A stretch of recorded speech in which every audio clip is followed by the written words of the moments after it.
Hey there, and welcome. Ever have one of those days where reality is just not cooperating? Maybe you wish it wasn't so cold, or you regret something you said, or maybe your neighbor's just making way too much noise. Well, today, we're going to master the two phrases you need for all of that and more: wish and if only. So, let's jump right in. Okay, here's what's on the menu. We'll start with the basic difference between our two key phrases. Then we'll dive into the three main uses: for the present, for the past, and for complaining. After that, we'll put your skills to the test and then wrap it all up with a super fast recap. Sound good? Let's get started.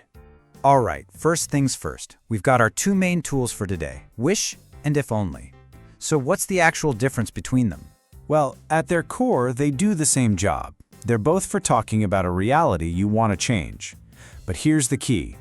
Think of wish as your standard everyday tool. If only?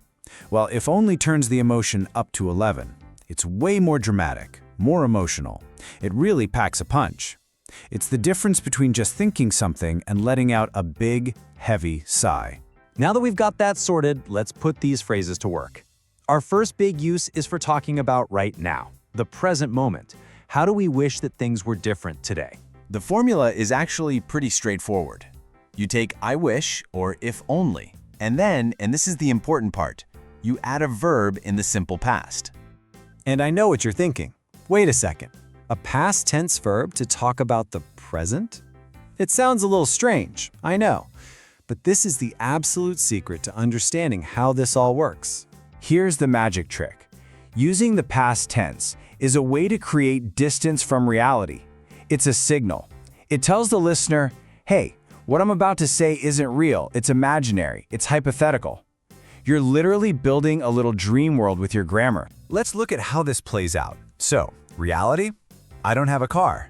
The wish is, I wish I had a car. See? Simple past. Another one. Reality? It's cold today. The wish becomes, I wish it wasn't so cold. And for that extra kick of emotion about working on the weekend, if only I didn't have to work on Saturday. You can just feel the pain in that one, right? And here's a quick pro tip. When you're using the verb to be, you'll sometimes hear people use were instead of was, like, I wish I were on a beach. This is technically more formal and correct. But honestly, in everyday conversation, you're going to hear I wish I was all the time. So don't stress about it. Both work. Okay, so we've got the present handled. But what about when we look back? How do we talk about things we regret, things that already happened? Let's dive into the past. To talk about regrets, we have to step even further back in time with our grammar. The structure now is I wish plus the past perfect tense. And remember, the past perfect is just that had plus the past participle of a verb, like had done or had said. This is perfect for all those if only I could turn back time moments. So the reality in the past was I didn't study for the test. The regret you feel now is I wish I had studied. Or a classic one, you ate too much cake. You regret, I wish I hadn't eaten so much cake. It's the perfect way to talk about a different past that you can only imagine. And again, just listen to how much stronger this feels with if only. If only she had bought the dress when she saw it. You can just picture it, can't you? The perfect dress, but she hesitated and now it's gone. The regret feels so much bigger and more powerful. All right, so we've handled wishes for the present and regrets for the past. Our third and final structure is a bit different. This isn't about an impossible dream. This is about being annoyed and wanting something or someone to change. Yep, it's time to talk about how to complain. For this, the structure changes up again.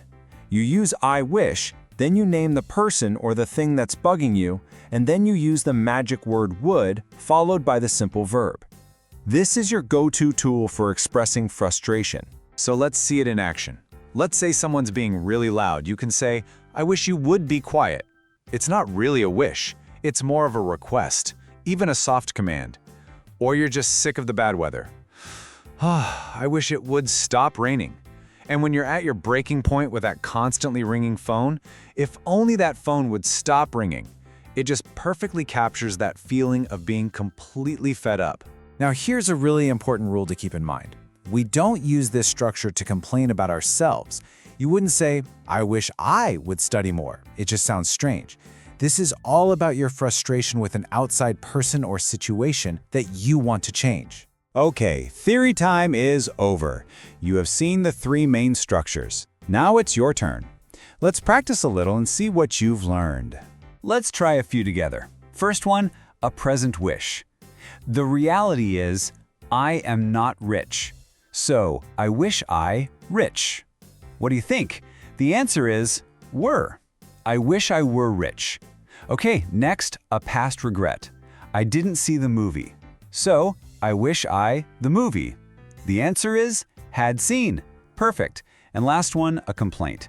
My neighbor is playing loud music. I wish he stop. And that one is would. I wish he would stop. Fantastic. All right, let's try changing a few sentences. First up, he talks too much. That's a complaint. So you'd say, I wish he wouldn't talk so much. Next one, I can't speak French. This is a present wish, so it becomes, I wish I could speak French. We just use the past of can. And finally, she didn't call me yesterday. That's a clear past regret. We say, I wish she had called me yesterday. You're totally getting this. Wow, that was a lot of information. So let's lock it all in with a super fast recap of the three main ideas. When you boil it all down, it just comes down to these three key patterns. Ready? For a present wish, use the simple past. I wish I had more time. For a past regret, use the past perfect. I wish I had studied harder. And for a complaint, use would. I wish you would listen. That's it. That's the whole shebang. So I'll leave you with one final thought. We've totally nailed the grammar today, but always remember that communication is so much more than just rules. Think about it. How can your tone of voice completely change the meaning of, I wish you would be quiet? It could be a tired, desperate plea, or it could be an angry demand. The grammar gives you the words, but you provide the feeling. And that's what makes it all so interesting.